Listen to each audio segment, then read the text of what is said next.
This episode is brought to you by the American Homebrewers Association, a community of more than 46,000 beer lovers. Visit homebrewersassociation.org for a healthy dose of brewing resources and homebrewing culture. homebrewersassociation.org. Welcome to Basic Brewing Radio for Thursday, February 14th, 2019. Something's happening today. Valentine's Day! I'm James Spencer. Here at Basic Brewing Radio, we're all about home brewing.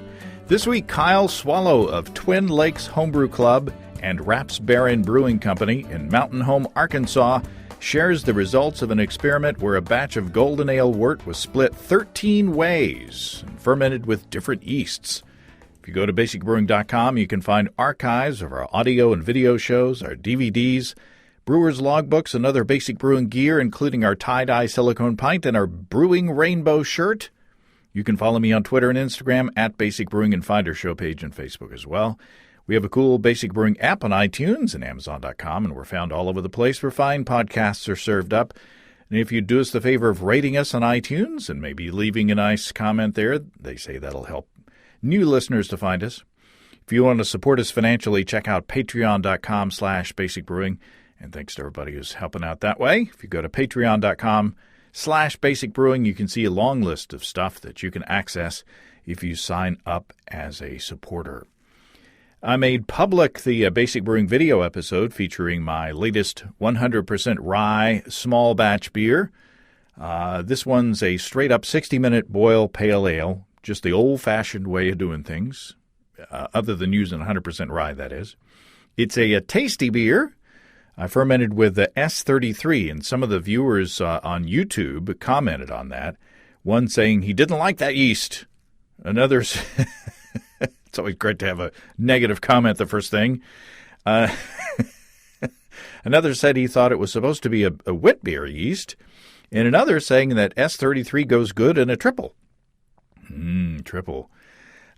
This little beer that I made fermented pretty cleanly, although there is a good bit of a bitterness in there to kind of mask any, flavors from the yeast.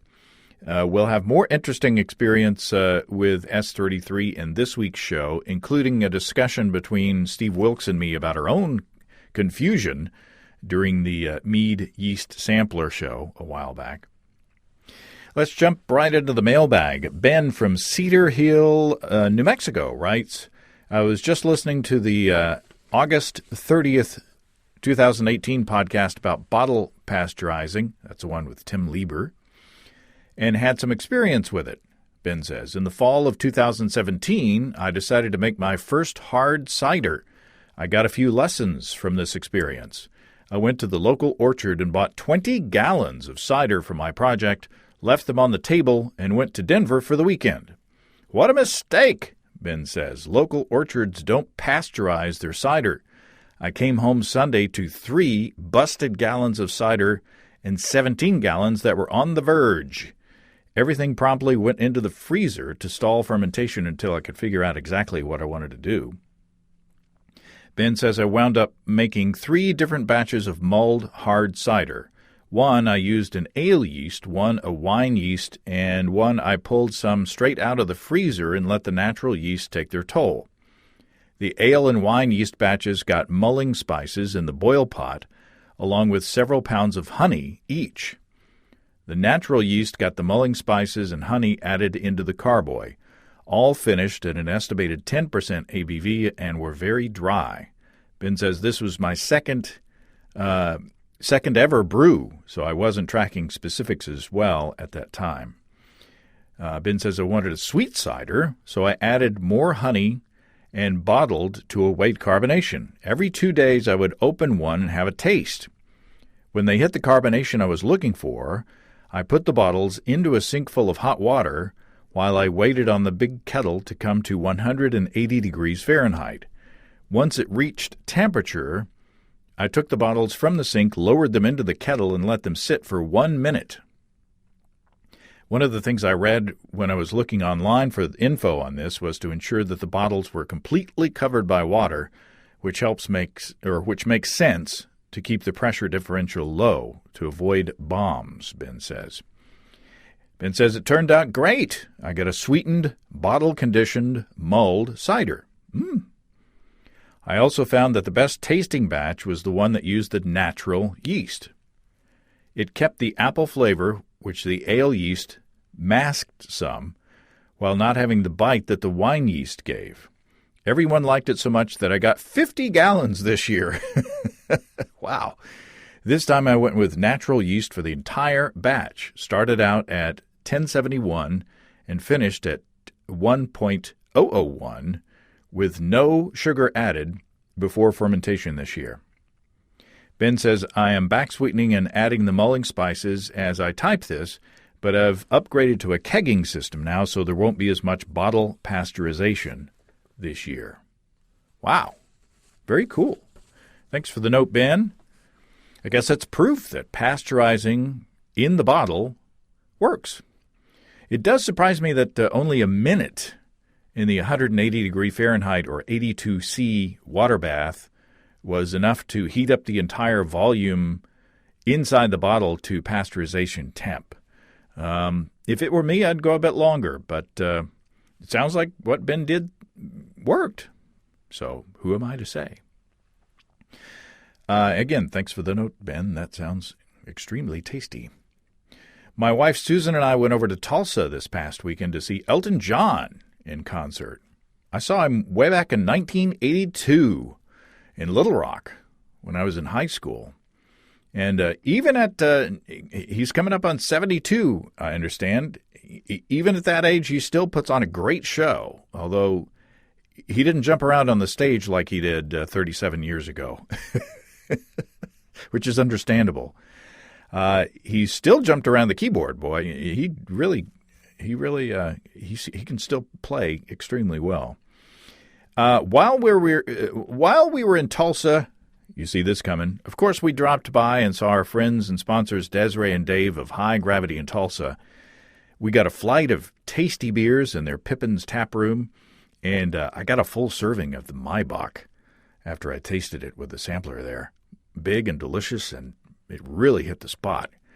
I also posted pictures on our Facebook page and on Twitter and Instagram of their electric brewing setup. It's a one-barrel system with a Warthog controller, of course, and a collection of glycol-chilled fermenters. Very impressive. Desiree said that a bunch of you picked up single-vessel electric systems this past month before the sale ended. So congratulations on that, and thanks for using the code and stuff to let Desiree and Dave know that y'all heard it here.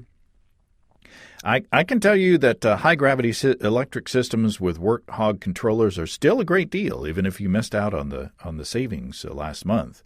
You know I love mine. I have the 240-volt, 10-gallon brew-in-a-bag system, and it just fits the way that I brew because I like to have control over the whole process. Reach in there and stir when I want to, and I guess I'm a control freak. And those bread machine style systems, they just don't appeal to me. So, but different strokes for different folks, I guess. Of course, High Gravity has 2 and 3 vessel systems, also from 5 gallons up to 2 barrels, and they all take the pain out of propane. So check them all out on highgravitybrew.com and use the code EBC75BB to save $75 on your electric gear purchase. And while you're on highgravitybrew.com, check out the extremely handy Build Your Own Beer page, where you can find just about everything you need to put together a recipe all in one spot, all in one page. That's all at highgravitybrew.com. Okay, let's talk to Kyle Swallow about his club's experiment exploring the effects of different yeast strains have on a single batch of golden ale wort. Kyle Swallow, welcome to Basic Brewing Radio. Thank you for having me on the show.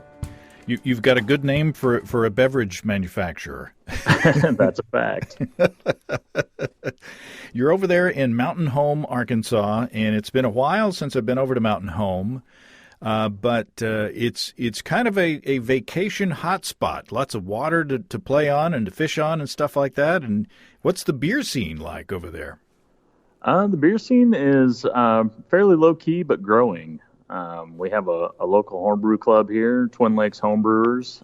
We've got about 24 members, if I recall correctly, on our roster as dues paid members, and of course we have several more that are on our contact list. I think our contacts have grown to about 50 or so. People that are interested in the club but just haven't made the leap to join. But yeah, it's kind of we keep finding each other. There's more homebrewers here than I ever knew there were until we actually formed this club. Well, that's always a good thing. Yeah. And you're the president of the club, as I understand it, but you're also involved in the commercial brewing scene as well. Yes, sir. I'm the president of the Twin Lakes Homebrewers, but I'm also the head brewer for Barren Brewing Company in Mountain Home, Arkansas. And tell me about that brewery. So we are a fairly small, currently a one-barrel brew house. We're located right here in Mountain Home, pretty close to the bypass, if you're familiar with the area, in the old Blue Ribbon Fly Shop building. So it's a cool building, lots of character to it, fits into our theme. If you're not familiar, Barren is the original name for Mountain Home when it was first settled. It was settled by a fellow named Henry Rapp in 1810. So we wanted to kind of connect ourselves to the history of the community here, and that's why we're called Barren. In a one-barrel system, you can be fairly flexible with the kinds of beers that you brew. Right. So we've got a lot of freedom to kind of play around and experiment with things. We do, of course, have some core beers. We have a blonde ale and a cream ale that are huge sellers, an IPA, a brown ale, and a stout that we pretty much always have on tap. But then we have 10 taps total. That's 5 core beers, and then we have 5 more that we can kind of rotate and play around with. And we try to keep something new on just about every weekend. And what are the fun stuff, that you've been able to play with lately? Oh boy, we got some good stuff coming out. Probably the next beer that's going to roll out is a mole stout. So it's going to be a chocolate stout with some chipotle peppers and cinnamon in it. Kind of reminiscent of Mexican mole. So I'm actually super excited about that one. I love mole, and I love spiced pepper beers, if they're done with some restraint, and we definitely tried to do that. So got a Belgian double coming out pretty soon. We've just recently got a couple barrels that we're just dying to fill up. I brewed a quad yesterday, actually, to fill one of the barrels, and then we're going to do another one with an imperial stout. So we'll have a bourbon barrel quad and a bourbon barrel stout coming out sometime in 6 months to a year. Just depends when they're ready. When they tell us they're ready, that's when they'll go on. Wow, it sounds like fun. It is. It's a lot of fun. And I looked on your website, and I also saw did I see a coffee IPA as well? We have a coffee pale ale. It's called Hoppuccino. That's one of our rotational beers. It's certainly not a one-off. That's one that we keep bringing back. It's been a crowd pleaser, but it's not one of our core beers that's always on. But if you're a coffee lover, it's delicious. And it's always fascinating to me. You can use coffee in many different ways in the brewing process. How do you get coffee flavor in your beers? So we quote unquote dry hop it with whole coffee beans. So dry bean it, I guess you could say. And those are just whole beans? Yep. We get coffee from a local roastery in Harrison, Arkansas, Prairie Market, and they roast it right there, bring it to us, and we put it in our Hoppuccino. Wow. Well, that sounds good. Y'all aren't too far away from Northwest Arkansas, where we are. What is it? A couple hours away? Yeah, about 2 hours. So maybe when the weather warms up outside, and maybe the water's not so cold, it'd be a nice excuse to go over and and pay y'all a visit.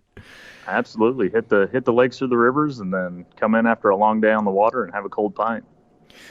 Well, we're here to talk about an experiment, and it's quite an ambitious experiment, looking at different types of yeast. So tell me about the parameters.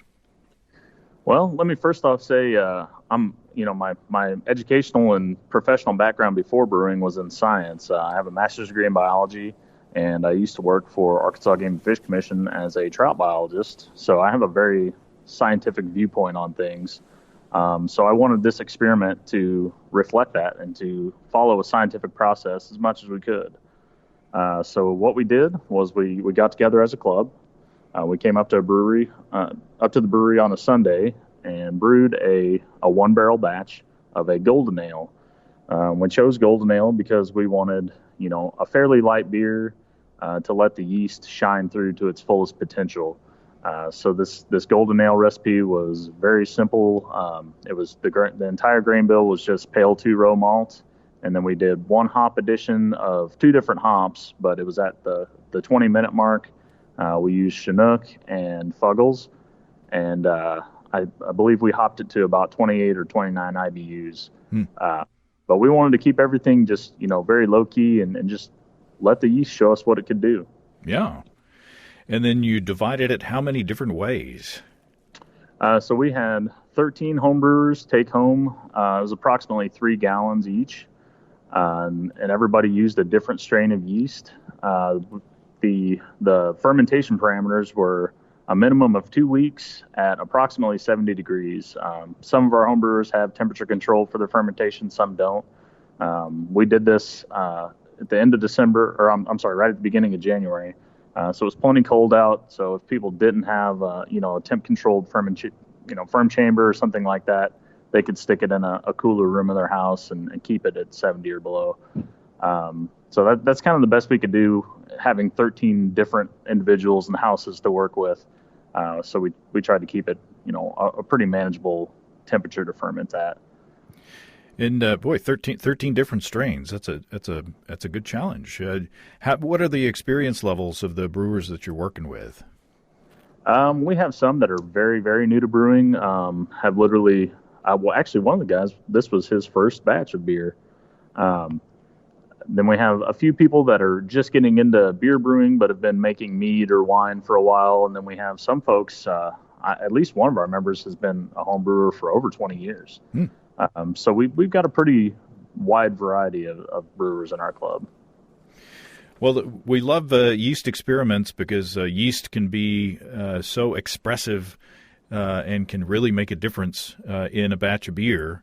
And especially on a wort as basic as this, not a lot of hops to get in the way, and not a lot of strong malts to influence the character. So do you have your list of 13, your different yeasts? I actually don't have my entire list. I have my list of 9 that we actually got to taste. Unfortunately, 4 of our homebrewers could not make our tasting meeting for the participants, so we'll try to catch those on our next meeting.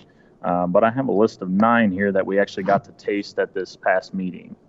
Okay, and give us the list, and then later on we can talk about the perceptions. Okay, we used Danstar Munich, Danstar British Ale, Classic SO5, S33, also from Fermentis. We had an English high gravity yeast. I'm drawing a blank on the manufacturer of that one. We had a West Coast Steam yeast, Red Star Champagne yeast, London ESB from White Labs, and BE34, which is a Belgian yeast. Red Star Champagne. That's pretty cool. I'm interested to see how that turned out. But we through brewer Steve Rogers, who's a customer over at Steve's Brew Shop, brought Steve a couple of samples out of the tasting, an S33 and a USO5, and we took the opportunity to get together, Steve and me, to taste these beers, and we recorded the session, and we had a little history with S33 that we wanted to kind of address before we got into the beer tasting. So if you're a regular listener to the show, you might be familiar with what we're going to talk about. But here we go, back in time to Steve's Brew Shop. Well, Steve Wilkes, welcome back to Basic Brewing Radio. Thanks, James. We're here in the officeofstevesbrewshop.com. That's right, .com. And we're tasting two beers back-to-back with S33 and US05. And I guess this is a good opportunity to address something that we talked about in an earlier episode, which we have addressed on the video side, we haven't addressed on the audio side, and that is in the mead yeast sampler. We compared US05 with S33 against BE134, and we called S33 an English yeast. Mm-hmm.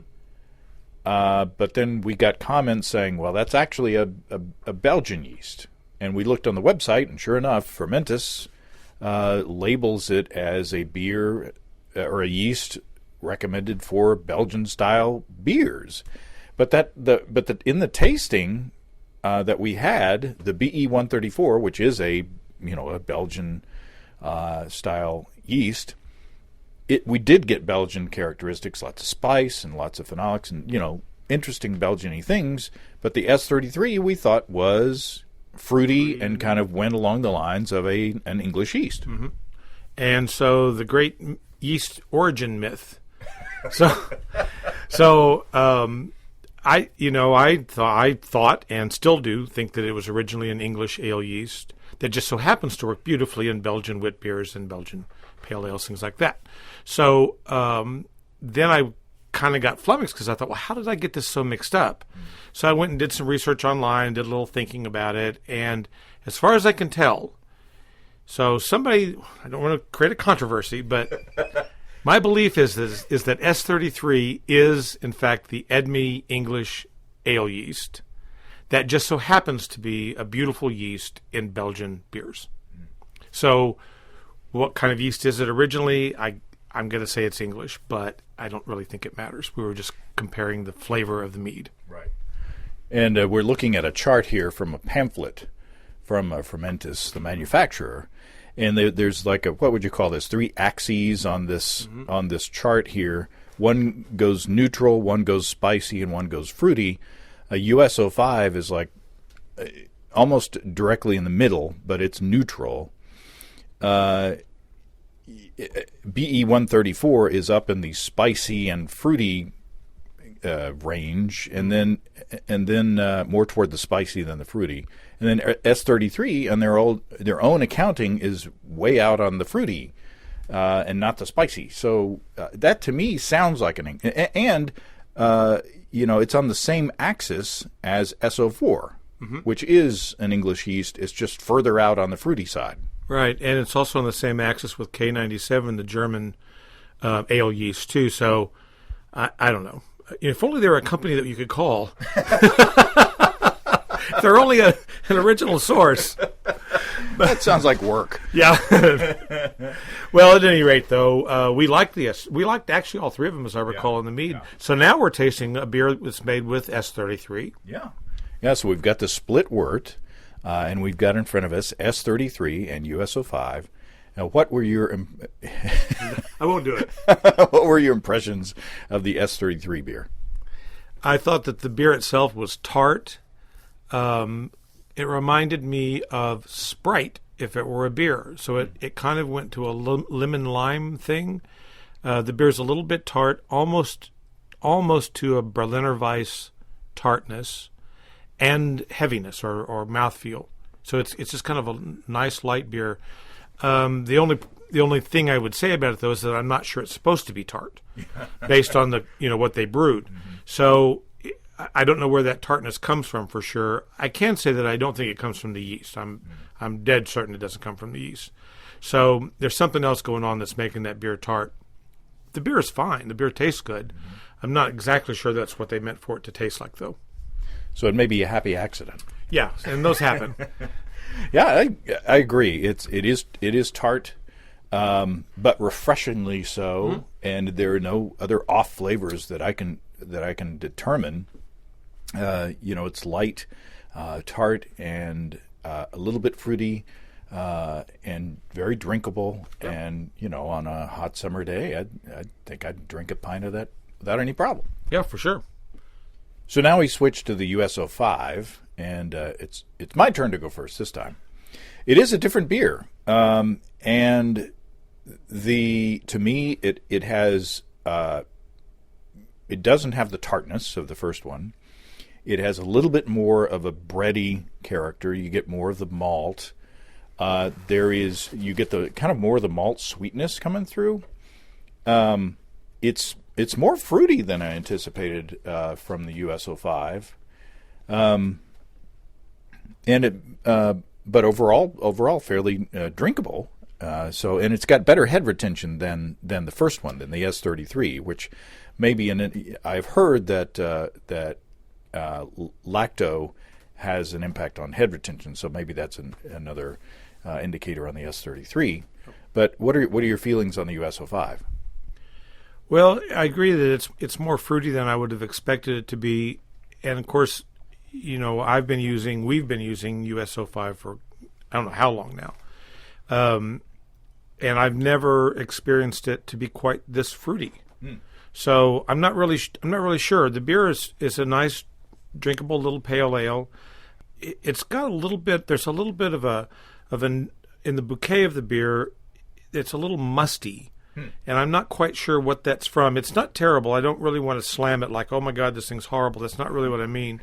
But I can't decide if that's coming off of the yeast or perhaps off of some kind of a brewing defect that I'm picking up. Don't really know. The beer is certainly drinkable. Well, I have to say, and I think you have a more sensitive sniffer than I do. I don't get that. I don't get anything in the bouquet that's off-putting to me. The head is still sticking around. Yeah. I don't know. I think that, and maybe these beers weren't hopped, to an extent that would interfere with the yeast character. Maybe it was kind of a neutral. Yeah. And I looked at the recipe and I can't remember right now, but maybe it was hopped in a low way to kind of not get in the way of the yeasts. And maybe we're just used to, US-05 and more hoppy beers. That well could be. That's what I mean. I'm not saying, oh, my God, this beer's, throw it out. Isn't what I mean at all. I just can't quite put my finger on it. It doesn't taste like I expect a simple pale ale US-05 beer to taste. They're both drinkable beers, though. Yeah. For sure. Well, we have to applaud the brewers over Mountain Home for doing the experiment and sending the beers and we always love to taste experiments, and that's how we learn. That's for darn sure. Thank you, Steve. Thank you, James. So there you go, Kyle. 2 tasty beers, one a little tart, and then the other one, the US-05, a little sweeter than we anticipated. But I think that as we mentioned in the program or in the tasting, I think that's probably because we're used to tasting US-05 beers maybe that have a lot more flavor. I mean, if we do like a golden ale or something like that, we're probably going to use maybe a Belgian yeast or something with more, to bring a little more character to it. And a lot of times when we're using US-05, we're brewing with a lot of hops, or we're kettle souring, or we're doing something where the yeast is not going to be to the forefront. So did you get sort of the same perceptions from those two that we did?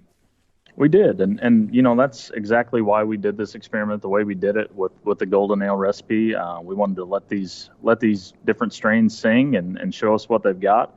And SO5 for me and for a lot of members in our club was actually the most surprising result of the whole thing. Looking at my tasting notes here, I right off the bat, first note was more fruity than I expected. We all, a lot of home brewers are very familiar with US-05, and we think of it as a very crisp, clean, just basic American ale yeast. And it just had a lot more character, a lot more fruit, and like you said, a little bit of sweetness that it brought to the party. So that one for me was the most surprising result. Although it wasn't the most out there flavor that we got, that one just caught me a bit off guard. And it would be. I'm looking forward to talking about the other yeast as well. But who knows? Maybe it was the US-05 playing with the different hops at that 20-minute edition as well. Maybe there's some hop character that came out, or the US-05 was able to magnify. It's brewing with ingredients is playing with natural stuff. And sometimes things happen between these ingredients that you can't predict. Right. And I'm actually very happy that we got an unexpected result. So. And the S33 may have been unexpected as well. Yeah. As we said, sometimes there's a little happy accident, and I think maybe that's what happened there. It'd be interesting to brew it again, but it was a refreshing, tart, tasty beer, and it would be interesting to brew that combination again to see if it happened again. Right. That's definitely on my list. If we do this yeast experiment again, we'll likely do it with several other yeast strains, but I would like to replicate the S33 and just see if we pick up those same kind of tart, possibly sour flavors, see if it truly was the yeast or if maybe there's something else going on there. Well, let me run down the rest of the list here. Let me quiz you here, Kyle. Okay. We got the Danstar BRY 97 American West Coast Ale yeast. What were the impressions of that one? That one was actually really interesting too. It didn't catch me off guard the way the SO5 did because, quite honestly, I didn't have any expectations. I was unfamiliar with that particular yeast, but it threw off some interesting spice and what I perceived as black pepper type flavors. Many of our other members in the club, that was the first thing that they wrote down as well. It did also have some kind of mild bready flavors, in the background, but that pepper was pretty pronounced. So that was another really interesting outcome from this. The Danstar Munich. Munich was actually one of the favorites, although it was a golden ale recipe. Turns out it made a pretty tasty American wheat beer. It threw off kind of that classic, chewy, bready, weedy flavor. But without the clove and banana that you usually get from your traditional Hefeweizen yeast. It's also a very highly flocculating wheat strain, so it was actually a nice, clear, clean beer, but very reminiscent of an American wheat beer. I'm getting thirsty listening to all these descriptions. And with a squeeze of lemon, that would have just been phenomenal. The Danstar London ESB. The London ESB, in the overall scheme of this experiment was, I don't want to call it boring, but it was definitely one of the less surprising results. It was fairly dry. I had just a little bit of tart fruitiness there, but very subtle. Overall, pretty dry and clean yeast. And the one that I'm fascinated with, the Red Star Pasteur Champagne yeast. So that one was very dry, as you would expect.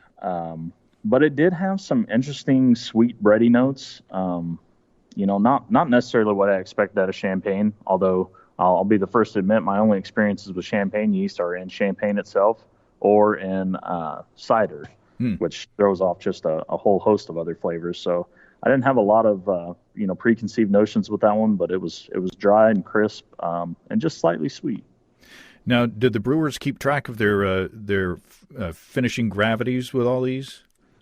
Well, when you're dealing with that many people, you get some varying results. Some did, some didn't. Some started, took original gravities, forgot to take a final. So we got kind of all across the board on that one. The Saf Ale BE134. That one was not a yeast that I'd used. It's one that I'd looked up before, done a little research on. It was a little bit sweet. Threw off some of those classic Belgian phenols, but in a very light, subtle kind of way. A little bit of spice character to it, but seeing it when you research it and do the reading on it, it's listed as a Belgian yeast, and although those flavors did present themselves, it was kind of a low key Belgian.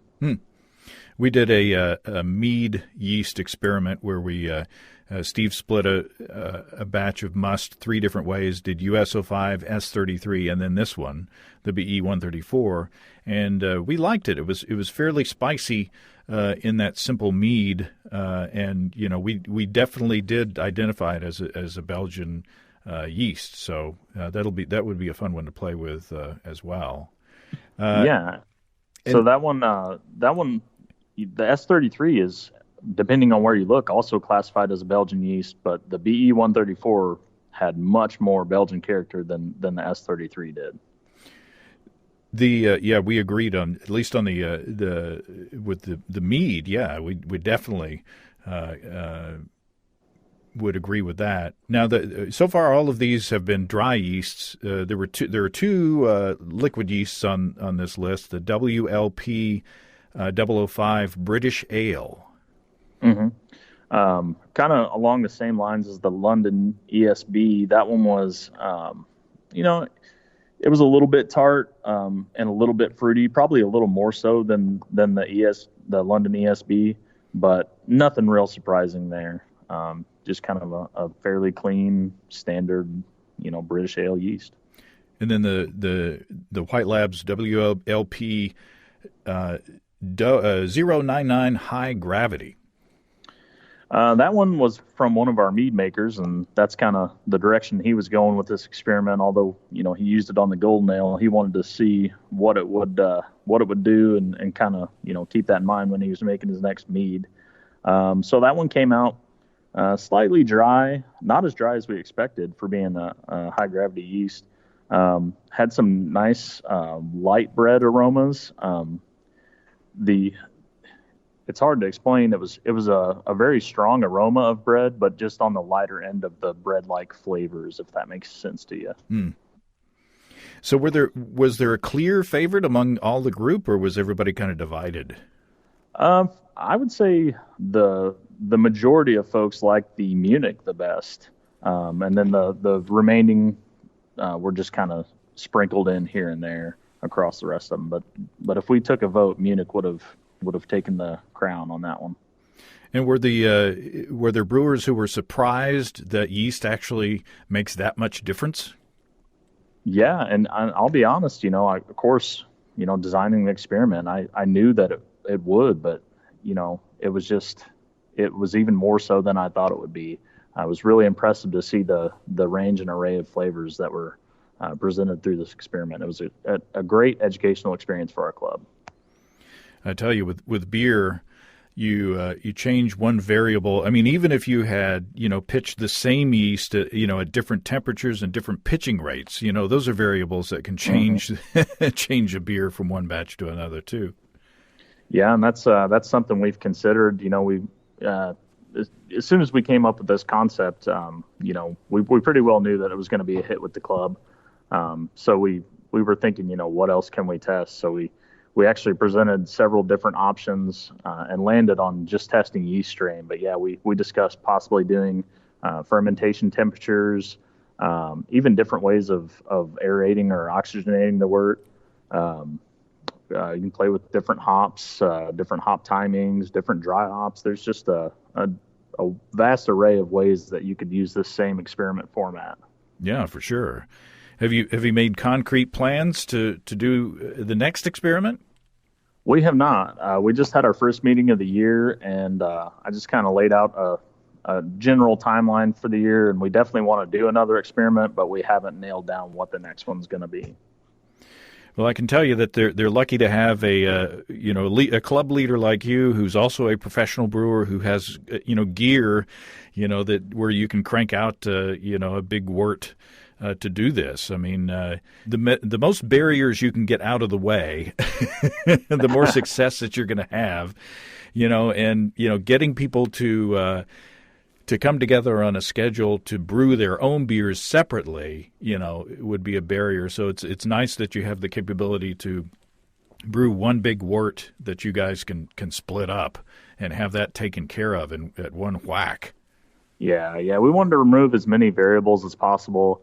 And, I need to take a second to acknowledge the owners of Barren, Russell Tucker and Chris Gordon. They've been just phenomenal. Our club was forming just before the brewery opened. The brewery opened in September of 2017. But even before they opened their doors for business, they opened their doors to the club. They let us meet here when they were, still building out the brewery and getting things going. And they've just been phenomenal. They let us meet, and we have a kind of a side room where we can have, small banquets and meetings and things. And they've opened that up to our club on a monthly basis. And, I can't thank Russell and Chris enough for all the help that they've given the club. And at the end of the day, this is their equipment. Like, I came in and brewed it on a Sunday with the club, but, they were gracious enough to let us use their equipment to do this experiment. So big shout out to those guys. Excellent. And another shout out to Steve Rogers, who shared the beers with the other Steve and me, Steve Wilkes. And Kyle, I appreciate your time, and I hope that you guys will keep us in mind if you do something similar in the future. Yeah, absolutely. Thanks, Kyle. Thanks for having me. Well, thanks again to Kyle, Steve, and our Steve for all the help. I love split batch experiments. I also love it that breweries are popping up all over my home state. We need to get over to Mountain Home and check out the brewery there with Kevin at Rapp's Barren Brewing Company in Mountain Home. If you have brewing questions, show suggestions, or just want to say howdy, write to james@basicbrewing.com or just fill out the contact form on basicbrewing.com. And please don't forget to tell us where you're from. Thanks to everybody supporting us through our Patreon page. Special goodies coming your way. Check all that out at patreon.com/basicbrewing. Be sure to check out our DVDs, Extract Brewing and Partial Mashing, Stepping into All Grain, Low-Tech Lagering and Decoction Mashing, and Introduction to Wine Kits. You can find them all on our site. Get a free Basic Brewing bottle opener with any DVD combo. You can check out our Basic Brewing shirts in the store, too. You can find our logbooks, where you can track and log up to 50 batches of beer. Check all that out at basicbrewingshop.com and take a look at our silicone pints. That's all until next time. Until then, thanks for listening, everybody. I'm James Spencer. Production help for Basic Brewing Radio, and our website is brought by Kelly Dodson. Basic Brewing Radio is a production of Active Voicing. We'll talk to you next time, everybody. So long.